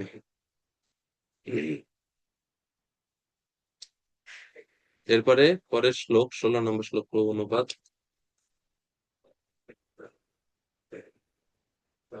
হরে কৃষ্ণ প্রভু। হে বিশ্বেশ্বর, হে বিশ্বরূপ, তোমার দেহে অনেক বাহু, উদর, মুখ এবং সর্বত্র অনন্ত রূপ দেখছি। আমি তোমার আদি, মধ্য ও অন্ত কিছুই দেখতে পাচ্ছি না। হরে কৃষ্ণ। তো ভগবানকে উদ্দেশ্য করে অর্জুন বলছেন যে প্রভু, আপনার এই রূপের মধ্যে অনেক বাহু দ্বারা বক্ত্র নেত্রম, অনেক বাহু, অনেকগুলো উদর, অনেক মুখ, অনেক চক্ষু আছে। পশ্যামিতাম সর্বতানন্ত রূপম, সর্বত্র অনন্ত রূপ, সর্বত্র বিরাজিত এই রূপ আমি দেখতে পাচ্ছি। কি রকম এটা? এই রূপের কোনো আদিও নাই, সরি অন্ত নাই, মধ্য নাই। এইভাবে আমি আপনার এই রূপ দেখতে পাচ্ছি। 16 শ্লোকে ভগবান বলছেন, অর্জুন, অর্জুন তার ভাব ব্যক্ত করছেন। সব দিকে দেখতে পাচ্ছি, মানে আদি মধ্য অন্ত কিছুই বুঝতে পারছি না আমি। এরপরে শ্লোক প্রভু 17। হরে কৃষ্ণ প্রভু। অনুবাদ। কিরীট শোভা, কিরীট শোভিত গদা ও চক্রধারী, সর্বত্র দীপ্তিমান তেজঃপুঞ্জ স্বরূপ, দুর্নিরীক্ষ প্রদীপ্ত অগ্নি ও সূর্যের মতো প্রভাব বিশিষ্ট এবং অপ্রেমেয় স্বরূপ তোমাকে আমি সর্বত্রই দেখছি। হরে কৃষ্ণ। ভগবানের মহা তেজ রাশি দীপ্ত, 10 দিক বিদিত সে বিরাট রূপ ছিল অপ্রমেয়, মানে যাকে পরিমাণ করা যায় না, অপরিমিত রূপ। সেটাই বলছেন, কিরীট শোভিত, কিরীটিনম গদিনম চক্রিনম, সেই তেজ রাশিম সর্বত দীপ্তিমন্তম, সর্বত দীপ্তিমান তেজপুঞ্জ স্বরূপ সেই বিশাল রূপ আমি আমি দেখতে পাচ্ছি। প্রদীপ্ত অগ্নি ও সূর্যের মতো সেই রূপ দেখতে পাচ্ছি। এইভাবে ধারাবাহিকভাবে বলছেন। এগুলো আসলে উম, মানে ব্যাখ্যা করার মতো আমার কাছে কিছু নাই, এজন্য আমি আর মানে বেশি কিছু বলতে পারছি না। শ্লোকে যা আছে ওগুলোই, যেহেতু অর্জুন দেখছেন। এবং দুর্নিরীক্ষ বলা হচ্ছে, অর্থাৎ ক্লেশ বা দুর্নিরীক্ষ শব্দের অর্থ এখানে দেওয়া আছে যে দুর্নিরীক্ষম। দুর্নিরীক্ষ শব্দের অর্থ কি? মানে সহজে যে রূপ দেখতে পাওয়া যায় না, সহজে যাকে দেখা যায় না, দুর্নিরীক্ষ। নিরীক্ষ মানে দেখা যায়, দুর্নিরীক্ষ মানে দুর্লভ দর্শন যায়। কিন্তু সেই রূপ অর্জুন অনায়াসে দেখতে পাচ্ছে। এই রূপ দুর্লভ বা কঠিন, দেখাটা কঠিন কেন? কারণ এত বিশাল তেজ খালি চোখে কিভাবে দেখবে? কিন্তু অর্জুন দেখতে পাচ্ছেন অনায়াসে। কিভাবে? ভগবানের অনুগ্রহে। অর্জুন যে দিব্য চক্ষু লাভ করেছেন তার দ্বারা অর্জুন এই দুর্নিরীক্ষ রূপ দেখতে সমর্থ হচ্ছে। এর জন্য পরের শ্লোক প্রভু 18। অনুবাদ। তুমি পরম ব্রহ্ম এবং একমাত্র জ্ঞাতব্য। তুমি বিশ্বের পরম আশ্রয়। তুমি অব্যয়, সনাতন ধর্মের রক্ষক এবং সনাতন পরম পুরুষ। এই আমার অভিমত। হরে কৃষ্ণ প্রভু। অচিন্ত মহা ঐশ্বর্য দর্শন করে অর্জুন নিশ্চয় করে এখন বলছেন যে আপনি হচ্ছেন পরম বেদিতব্য অক্ষর তত্ত্ব। পরাবিদ্যার দ্বারা আপনাকে জানতে পারা যায়। তো ভগবানের স্থিতি যে তুমি পরমেশ্বর ভগবান, এটা এখন অর্জুন উপলব্ধি করে এখানে তার ভাব ব্যক্ত করছে। মে আমার মতে, অর্থাৎ অর্জুন বিশ্বরূপ দর্শনের পর নিজের উপলব্ধি এখন বলছে, যেহেতু তোমার এই রূপ ধারণার অতীত ছিল, এই ঐশ্বর্যময় রূপ আমার ধারণা অতীত ছিল, আমি দেখিনি আগে। তো এখন দেখার পরে আমার ভাব বা আমার মত হচ্ছে এটা, ত্বম তুমি হচ্ছে অক্ষরম পরমম বেদিতব্যম, পরম ব্রহ্ম এবং একমাত্র জ্ঞাতব্য। শ্রীমদ ভগবদ গীতা 15:15-তে আমরাও দেখি, যেখানে বলা হচ্ছে বেদশ্চ সর্বৈ রহমেব বেদ্য, ভগবান বলছেন আমি হচ্ছে সমস্ত বেদের জ্ঞাতব্য বিষয়। সেটাই এখানে অর্জুন বলছে। তমস্য বিশ্বস্য পরম নিধানম, আপনি হচ্ছে সমস্ত বিশ্বের পরম আশ্রয়, সর্বশেষ আশ্রয়। আপনি হচ্ছেন অব্যয় এবং সনাতন ধর্মের রক্ষক। সনাতন ধর্ম শাশ্বত, সর্বকালের সমস্ত ব্রহ্মাণ্ডের সমস্ত জীবের সকলের ধারক পালক আপনি। এভাবে সনাতন পুরুষের মহিমা অর্জুন ব্যক্ত করছে। তা আমরা এই যে তম অক্ষরম পরমম বেদিতব্যম, বেদের লক্ষ্য, বেদের জ্ঞাতব্য বিষয় আপনি, বেদ অধ্যয়নের উদ্দেশ্য হচ্ছে আপনাকে জানা। এই সম্বন্ধে মুন্ডক উপনিষদে বলা হচ্ছে দ্বে বিদ্যে বেদিতব্য ইতি হ ইয়স্মায়ৎ ব্রহ্মবিদো বদন্তি পরা চৈব পরা চ। অর্থাৎ বেদিতব্য, বেদ অধ্যয়নের জন্য বা বেদ অধ্যয়নের পরে কাকে জানা যায় বা কাকে জানা উচিত, ভগবানকেই জানা উচিত। ভগবানকে জানাই হচ্ছে বেদের মূল তাৎপর্য।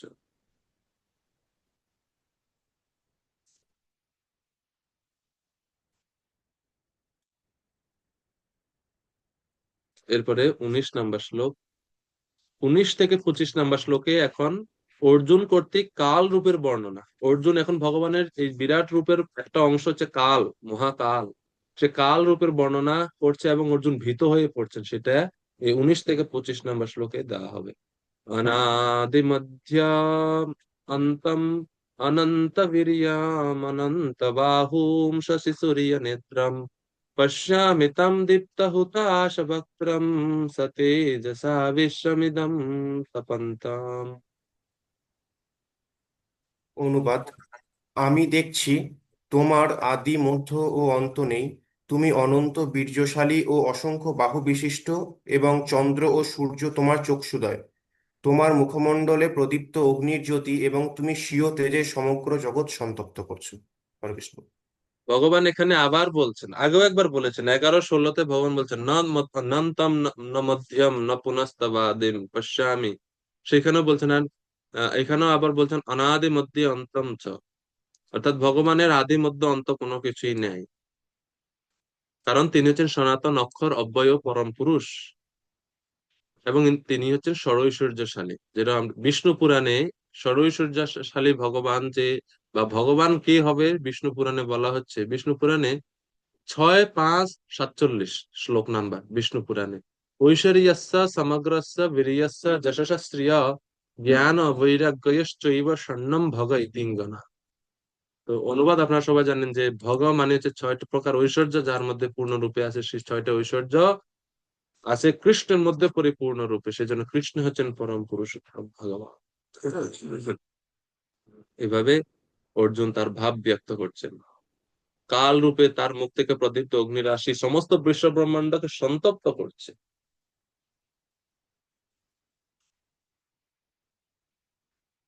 তো প্রভুপাদ বলছেন পরম পুরুষোত্তম ভগবানের ষড়ৈশ্বর্যের কোনো সীমা নেই এখানে, এবং বহু স্থানে তার পুনরাবৃত্তি করা হয়েছে। কিন্তু শাস্ত্রে বলা হয়েছে যে শ্রীকৃষ্ণের কীর্তির পুনরাবৃত্তি করলে তার সাহিত্যগত দুর্বলতা হয় না। কথিত আছে মহাচ্ছন্ন বা আশ্চর্যান্বিত হলে অথবা পুলকিত হলে মানুষ একই কথার বারবার পুনরাবৃত্তি করে, সেটা দূষণীয় নয়। তো যদিও একটু আগেই এই নন্তম ন মধ্যম ভগবান বলছেন, এখনো অর্জুন এখন আবার সে একই কথা পুনরাবৃত্তি করছেন, তো এটা দোষের নয়। প্রভুপাদ এটা বলছেন, এটা সাহিত্যিক ভাবে এটা দোষ যুক্ত হয়।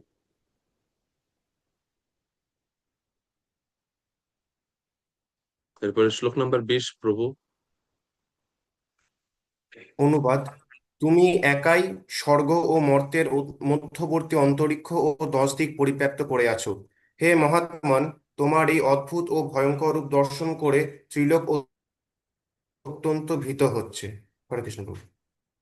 তো হে ভক্ত ভয় হারি ভগবান, বিশ্বরূপ ভগবান, স্বর্গ মর্ত অন্তরিক্ষ অথবা যেদিকেই দৃষ্টিপাত করি সেই দিকে তোমা ভিন্ন আর কিছু আমি দেখতে পাই না। দেখছি তুমি ভিন্ন যেন আর কোনো পদার্থই নাই, সর্বত্রই ভগবানময় একটা আহ, পরিবেশ স্থিতি। দৃষ্টম অদ্ভুতম রূপম, তোমার এই অদ্ভুত রূপ আমি দেখতে পাচ্ছি। এই রূপটা হচ্ছে উগ্র। তো যেহেতু এখন কালের কথা, কাল রূপে তিনি সর্বব্যাপ্ত, তো এই উগ্র রূপ আমি দর্শন করছি। এবং ভগবানের এই অদ্ভুত ও ভয়ঙ্কর এই কাল রূপ দর্শন করে কি হচ্ছে, লোকত্রয়ম প্রব্যথিতম, ত্রিলোক অত্যন্ত ভীত হচ্ছে।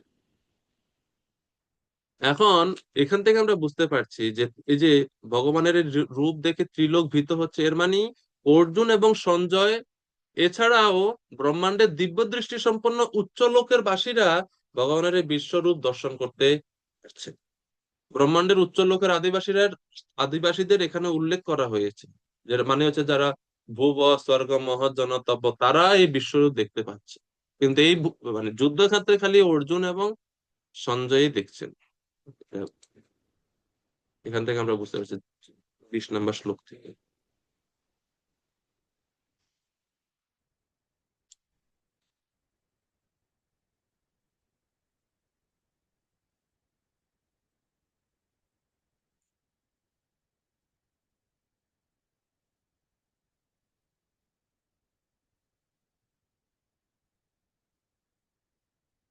বলদেব বিদ্যাভূষণ ঠাকুর বলছেন যে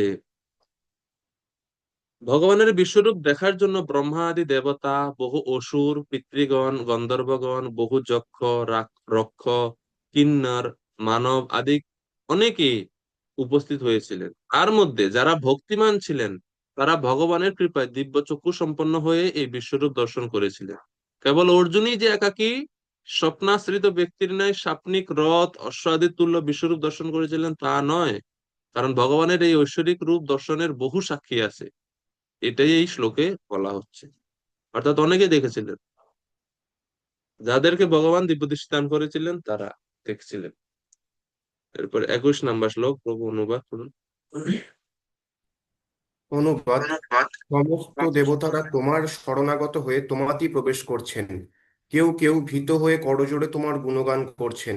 মহর্ষি ও সিদ্ধেরা জগতের কল্যাণ হোক বলে প্রচুর স্তুতি বাক্যের দ্বারা তোমার স্তব করছেন। হরে কৃষ্ণ প্রভু। তো অর্জুন বিস্ময়াবিষ্ট হয়ে বলছেন যে আমি দেখছি এই যুদ্ধক্ষেত্রে সমাগত দেবগণ শরণাগত হয়ে তোমাতে প্রবেশ করছে, কেউ কেউ আবার পলায়ন করতে উদ্যত হচ্ছে। কিন্তু পলায়ন করতে বা পালাতে অসমর্থ হয়ে তারা দূরে থেকে কৃতাঞ্জলি ফুটে আপনার কাছে প্রার্থনা নিবেদন করছে। কি প্রার্থনা? হে প্রভু, আমাদেরকে রক্ষা করুন, আমাদের রক্ষা করুন, এইভাবে প্রার্থনা নিবেদন করছে আপনার প্রতি। আর এই যুদ্ধের ভবিষ্যৎ ফল অত্যন্ত ভয়ানক লক্ষ্য করে যারা সমাগত মহর্ষিগণ এবং সিদ্ধ পুরুষগণ তারা সবাই এভাবে বলছেন যে বিশ্বের মঙ্গল হোক, সকলের মঙ্গল হোক, এভাবে স্তুতি বাক্য করছেন, স্তুতি করছেন।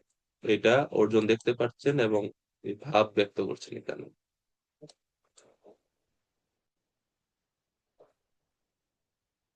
এরপরে 22 নম্বর শ্লোক। অনুবাদ: রুদ্রগণ, আদিত্যগণ, সাধ্য নামক দেবতারা, বসুগণ, বিশ্বদেবগণ, অশ্বিনী কুমারদ্বয়, মরুদ্গণ, পিতৃগণ, গন্ধর্বগণ, যক্ষগণ, অসুরগণ ও সিদ্ধগণ সকলেই বিস্মিত হয়ে তোমাকে দর্শন করছে। হরে কৃষ্ণ। সবাই বিস্মিত হয়ে ভগবানকে দর্শন করছে।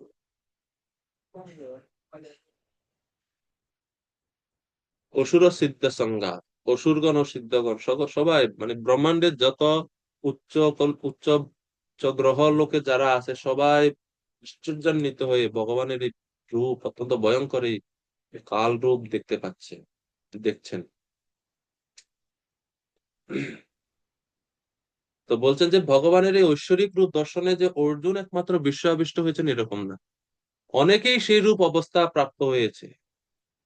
রুদ্রগণ, দ্বাদশ আদিত্য, অষ্টবসু, সাধ্যগণ, বিশ্বদেবগণ, অশ্বিনী কুমারগণ, চিত্ররথ প্রমুখ গন্ধর্বগণ, কুবেরাদি যক্ষগণ, বিরোচনাদি দৈত্যগণ, কপিলাদি সিদ্ধ পুরুষ সকলেই বিশ্বান্বিত হয়ে আপনার আপনাকে দর্শন করছে।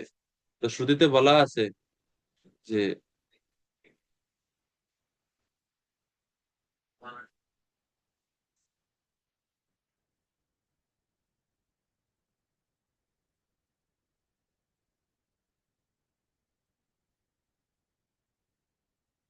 এই শ্লোকের মধ্যে যে উষ্ম উষ্ম পা শব্দ একটা আছে, উষ্ম পা।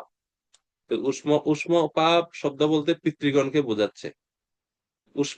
উষ্ম পা প্রভৃতি পিতৃগণ। উষ্ম পা কেন বলা হয় জানেন? উষ্মপা শব্দের ব্যাখ্যা দিয়ে বলদেব বিদ্যাভূষণ প্রভু বলছেন যে উষ্ম ভাগা হি পিতরহ, মানে যারা পিতৃগণ তারা উষ্ম গ্রহণ করে, মানে গরম গরম জিনিস খায়। এবং স্মৃতিশাস্ত্রেও বলা আছে যাবৎ উষ্ণম ভবেত অন্নম তাবৎ অশ্নন্তি বাগ ইয়তা তাবৎ অশ্নন্তি পিতর ইয়াবন নোক্তা হবির গুণা।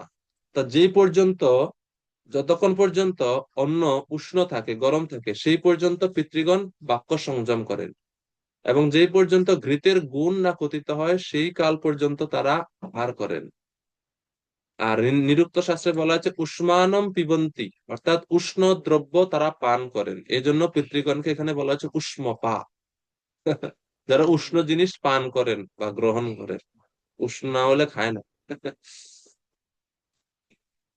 তো এই জন্য উষ্মপা বলতে পিতৃগণ। এবারে 23 প্রভু। অনুবাদ। হে মহাবাহু, বহু মুখ, বহু চক্ষু, বহু বাহু, বহু উরু, বহু চরণ, বহু উদর ও অসংখ্য করাল দন্ত বিশিষ্ট তোমার বিরাট রূপ দর্শন করে সমস্ত প্রাণী অত্যন্ত ব্যথিত হচ্ছে এবং আমিও অত্যন্ত ব্যথিত হচ্ছি। হরে কৃষ্ণ। সমস্ত প্রাণীরা অত্যন্ত ব্যথিত হচ্ছে এবং আমিও ব্যথিত হচ্ছি। সবাই কি দেখে? ভগবানের বহু বক্ত্র নেত্রম, বহু মুখ, বহু চক্র, যেটা আগেও ভগবান অর্জুন বলছেন অনেক বাহু ধর বক্ত্র নেত্রম, এখানেও বলছে সেখানে একই বিষয়। কেন একই বিষয় বারবার বলছে? অর্জুন ব্যথিত, বিচলিত, আতঙ্কিত, ভীত, এই কারণে। এরপরে 24।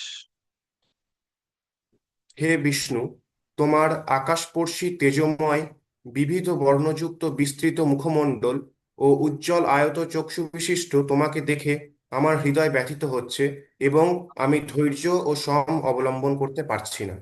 হরে কৃষ্ণ।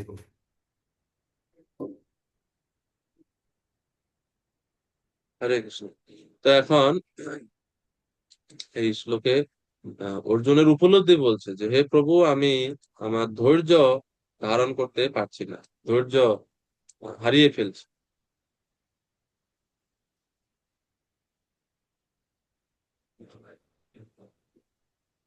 ধৈর্য ধারণ করতে পারছে না অর্জুন।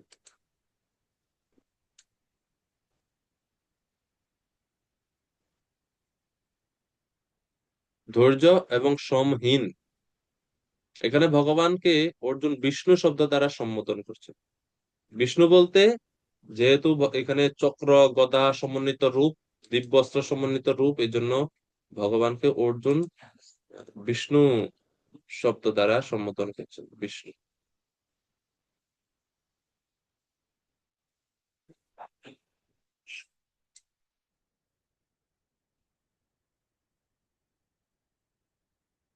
এরপরে শ্লোক নাম্বার 25। হে দেবেশ, হে জগন্নিবাস, ভয়ঙ্কর দন্তযুক্ত ও প্রলয়াগ্নি তুল্য তোমার মুখ সকল দেখে আমার দিক বিভ্রম হচ্ছে এবং আমি শান্তি পাচ্ছি না। তুমি আমার প্রতি প্রসন্ন হও। প্রসীদ দেবেশ জগন্নিবাস, হে হে জগন্নিবাস, আমার প্রতি প্রসন্ন হও। ভগবান বলছে কি জন্য, কেন প্রসন্ন হব? তো অর্জুন বলছে দংষ্ট্রা করালানি চাতে মুখানি, ভয়ঙ্কর দন্তযুক্ত প্রলয় অগ্নি তুল্য তোমার মুখ সকল দেখে আমার দিক বিভ্রম হচ্ছে। দিক জ্ঞান ভুলে যাচ্ছে অর্জুন, কোন দিকে কোনটা ভুলে যাচ্ছে। হ্যাঁ। এরপরে দৃষ্টি বা কালা নালা সন্নিভানি, প্রলয় অগ্নি, প্রলয়কালে যে অগ্নি ব্রহ্মাণ্ডে ধ্বংস সাধন করে সেই মহা অনল দেখে ন লভে চ শর্মা, আমি শান্তি পাচ্ছি না, আমি শান্তি দেখতে পাচ্ছি না। তো 11 শ্রীকৃষ্ণ অর্জুনকে বলেছিলেন অর্জুন ভবিষ্যতে যা দেখতে চাইছিলেন তা অবশ্যই দেখতে পাবেন এখানে। এখন আমরা দেখতে পাচ্ছি যে 26 থেকে 30 নম্বর শ্লোকে অর্জুন ভবিষ্যতে কি ঘটবে তাও এই বিশ্বরূপের মধ্যে এখন দেখতে পাবে। তো যুদ্ধের কি ভবিষ্যৎ ফল হবে তাও ভগবানের এই দেহের মধ্যে অর্জুন প্রত্যক্ষ দর্শন করছেন। এই 26 থেকে 30 নম্বর শ্লোকে একসাথে আছে, প্রভু কৃপা করে অনুবাদ করুন। অনুবাদ। ধৃতরাষ্ট্রের পুত্রেরা, তাদের মিত্র সমস্ত রাজন্যবর্গ এবং ভীষ্ম, দ্রোণ, কর্ণ এবং আমাদের পক্ষের সমস্ত সৈন্যেরা তোমার করাল দন্তবিশিষ্ট মুখের মধ্যে দ্রুত বেগে প্রবেশ করছে এবং সেই দন্ত মধ্যে বিলগ্ন হয়ে তাদের মস্তক চূর্ণিত হচ্ছে। নদীসমূহ যেমন সমুদ্রাভিমুখে প্রবাহিত হয়ে সমুদ্রে প্রবেশ করে, তেমনি নরলোকের বীরগণ তোমার জ্বলন্ত মুখবিবরে প্রবেশ করছে। পতঙ্গগণ যেমনি দ্রুত গতিতে ধাবিত হয়ে মরণের জন্য জ্বলন্ত অগ্নিতে প্রবেশ করে, তেমনি এই লোকেরাও মৃত্যুর জন্য অতি বেগে তোমার মুখবিবরে প্রবেশ করছে। হে বিষ্ণু, তুমি তোমার জ্বলন্ত মুখসমূহের দ্বারা সকল লোককে গ্রাস করছো এবং তোমার তেজরাশি দ্বারা সমগ্র জগৎকে আবৃত করে সন্তপ্ত করছো। হরে কৃষ্ণ। হরে কৃষ্ণ। তো এইভাবে অর্জুন দেখতে পাচ্ছেন যে ভবিষ্যতে যা যা ঘটনাগুলো ঘটবে তাও কিভাবে নদী সমূহ যেরকম সমুদ্রে প্রবেশ করে, নদী যে সমুদ্রে প্রবেশ করে নদীর ইচ্ছা না থাকলেও তাকে সমুদ্রে প্রবেশ করতে হয় অনেকটা বাধ্য হয়ে, তেমনি নরলোকের বীরগণ অর্থাৎ যারা এই যুদ্ধক্ষেত্রে উপস্থিত আছে সমস্ত যোদ্ধারা সবাই অবশ ভাবে ভগবানের মুখের মধ্যে প্রবেশ করছে। এবং আরেকটা দৃষ্টান্ত দেওয়া আছে নদী সমূহ সমুদ্রে প্রবেশের একটা দৃষ্টান্ত, আরেকটা দৃষ্টান্ত হচ্ছে পতঙ্গের অগ্নিতে প্রবেশ। অবশভাবে তারা ভগবানের মুখে প্রবেশ করছে সেটা বোঝানোর জন্য নদীর বেগে দৃষ্টান্ত দেওয়া হলো। এখন বুদ্ধিপূর্বক মানে জেনে শুনে যে ভগবানের মুখের মধ্যে প্রবেশ করছে, কালা নালে প্রবেশ করছে, তা বোঝানোর জন্য পতঙ্গের উদাহরণ দেওয়া হলো। যেরকম পতঙ্গ পতঙ্গ কিন্তু দ্রুত বেগে যায় আগুনের কাছে, আগুনের কাছে যেতে সে বাধ্য না, কিন্তু সে নিজে ইচ্ছা করেই যায়। সেই রকম এই দুর্যোধন আদি সমস্ত দুষ্ট রাজারা তারা জানে কৃষ্ণ ভগবান, তারপরেও তারা ভগবানের বিরুদ্ধে আচরণ করে। সে দুর্যোধন আদি রাজন্যবর্গ তোমার সর্বসংহারক মুখ বিবরে প্রবেশ করছে এবং তারা অনিবার্য মৃত্যুর মুখে পতিত হচ্ছে। এবং আর ভগবান কি করছেন শেষ 30 নম্বরে সর্বগ্রাসী ভগবানের কথা বলছে, হে বিষ্ণু, তুমি তোমার জ্বলন্ত মুখ সমূহের দ্বারা সকল লোককে গ্রাস করছে এবং তোমার তেজরাশির দ্বারা সমগ্র জগৎকে আবৃত করে সন্তপ্ত করছে। এক বিশাল ভয়ানক এই অবস্থা অর্জুন দেখতে পাচ্ছে। অর্জুন দেখছে যে যোদ্ধা রাজন্যবর্গ সবাই ভগবানের মুখে প্রবেশ করছে, সবকিছু ভগবান গ্রাস করছে, ধ্বংস করে ফেলছেন ক্রোধাবশে। তোমার সেই প্রজ্বলিত বদনের দ্বারা দুর্যোধন আদিকে গ্রাস পূর্বক ক্রোধাবেশে তোমার রক্ত লিপ্ত তোমার ওষ্ঠাদিকে লেহন করছো। তোমার অতিশয় উগ্র তেজের দ্বারা সমগ্র জগৎকে উত্তপ্ত এবং জ্বালাযুক্ত করছো। হে বিশ্বব্যাপী বিষ্ণু, তোমার নিকট হতে তাদের পালায়নের কোনো সম্ভাবনাই নাই। এভাবে ভগবানের এই বিশাল বিরাট রূপের বর্ণনা আমরা দেখতে পাচ্ছি। তো এই ভয়ঙ্কর এই কাল রূপ দর্শন করে অর্জুন এখন বিভ্রান্ত হয়ে এই উগ্র রূপটা কে তা বোঝার জন্য এখন ভগবানকে 31 নম্বর শ্লোকে বলছেন, আখ্যাহি মে ক ভবানুগ্র রূপ নমস্তে দেববার প্রসীদ বিজ্ঞাতুমিচ্ছামি ভবন্তমদ্যম নাহি প্রজানামি তব প্রবৃত্তিম। হে উগ্রমূর্তি, তুমি কে? ক ক ভবান উগ্র রূপ, হে উগ্রমূর্তি তুমি কে আমাকে বলো। হে দেবশ্রেষ্ঠ, তোমাকে আমি নমস্কার করি, তুমি প্রসন্ন হও, তুমি হচ্ছে আদি পুরুষ, আমি তোমার প্রবৃত্তি অবগত নই, আমি তোমাকে বিশেষভাবে জানতে ইচ্ছা করি। এখন এই যে অর্জুন যে বিভ্রান্ত বা ভীত তা এখানে আমরা বুঝতে পারছি যে তিনি বলছেন যে তুমি কে, আবার তাকে আবার বলছেন যে আপনি হচ্ছে আদি পুরুষ। তো কে, তো জানি না। তারপর আদিপুরুষ বলার কারণ কি? তো এইভাবে অর্জুনের যে ভীত রূপ ভাব বা ভয়ান্বিত অবস্থা আমরা এখানে দেখতে পাচ্ছি। ভগবানের অতিশয় ঘোর রূপ এবং সংহারাত্মক রূপ দেখে অর্জুন এখন বিভ্রান্ত, এবং এই জন্য ভয়ে নমস্কার করছে এবং এবং এই উগ্রতা পরিত্যাগ করুন। আমি আপনার আদি রূপ, প্রকৃত রূপ বিশেষভাবে জানতে ইচ্ছা করি। আপনি শান্ত হন, শান্ত হন। কে আপনি? আপনার পরিচয় বলুন।